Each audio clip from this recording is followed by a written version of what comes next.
Bismillahirrahmanirrahim. Assalamualaikum warahmatullahi wabarakatuh. Sekarang bagian pembelajaran bahasa Indonesia, ya. Kita lanjut materi yang baru, yaitu tentang hikayat. Dulu Anda pernah belajar tentang jenis kalimat yang ada dalam sebuah cerita. Nah, sekarang Bapak khusus akan belajar atau mempelajari atau mengajar tentang hikayat.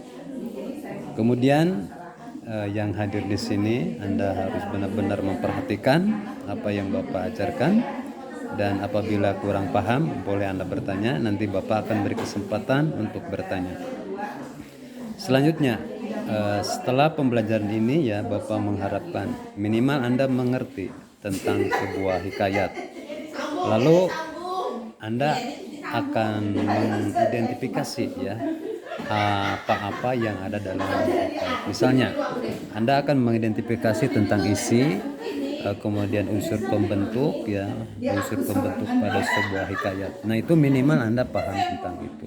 Nah, Anda sering mendengar tentang sebuah hikayat, artinya sebuah cerita yang disampaikan di rakyat, karena disebut juga cerita rakyat. Biasanya dulu, ya, cerita rakyat itu disampaikan dari mulut ke mulut atau anoma. Nah, sekarang perkembangan ilmu dan teknologi, Anda tidak perlu lagi mendengar atau cerita dari mulut ke mulut. Sekarang Anda banyak sumber-sumber yang bisa mendukung tentang pembelajaran hikayat. Misalnya, Anda banyak buku-buku, carilah referensi yang ada dalam buku, atau Anda cari bisa di Google, ya. Gunakan Google Anda untuk pembelajaran ini. Tinggal klik cari hikayat. Nah, nanti di sana akan muncul hikayat apa yang kita inginkan. Nah, cerita rakyat memiliki banyak ragam. Salah satunya adalah hikayat. Nah, itu ragam, salah satunya adalah hikayat.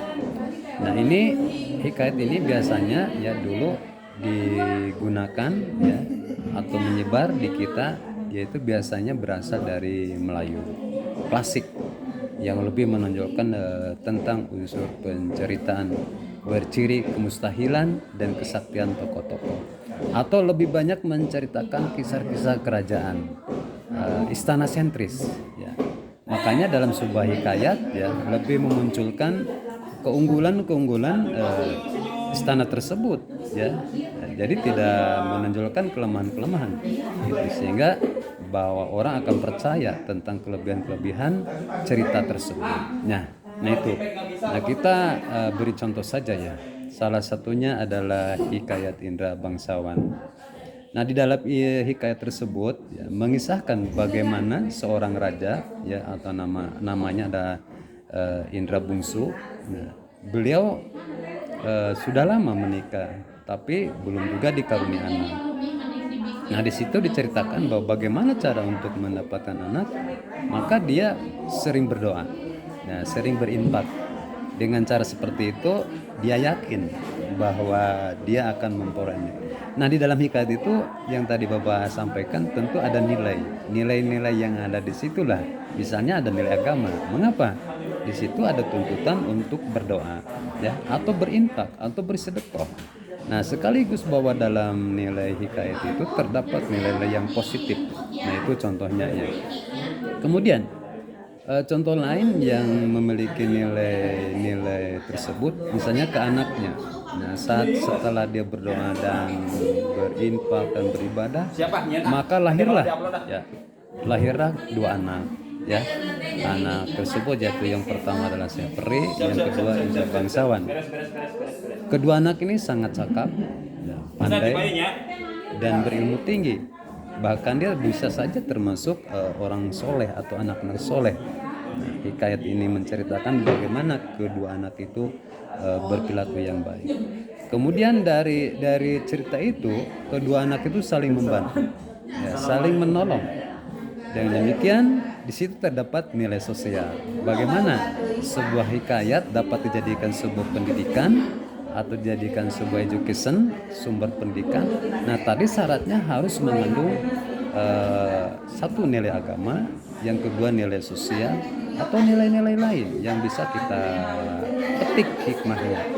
Nah, kemudian ketika Anda melihat ciri-ciri lain, misalnya ada ketahayulan, Nah di situ di dalam cerita Hikayat Indah Bangsawan banyak ketahayulan.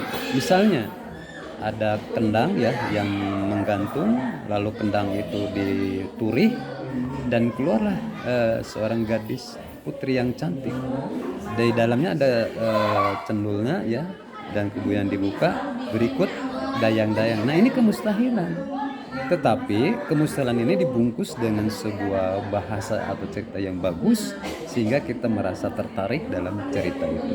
Itu contoh ya, contoh yang ada dalam sebuah hikayat. Jadi Bapak ulang, sebuah hikayat merupakan sebuah cerita rakyat. Salah satu ragamnya adalah ragam misalnya hikayat. Jadi Hikayat Indah Bangsawan. Nah, yang kedua cirinya lebih menceritakan keistana sentrisan. Bagaimana raja-raja atau keluarga raja diceritakan oleh pengarang dalam cerita tersebut. Ternyata dalam cerita tersebut lebih menonjolkan tentang keluarga istana sentrisnya. Kemudian ciri yang selanjutnya di situ terdapat ketahayulan, kesaktian yang di luar nalar kita. Tadi Bapak contohkan ya. Nah itu contoh ciri-ciri dari sebuah hikayat.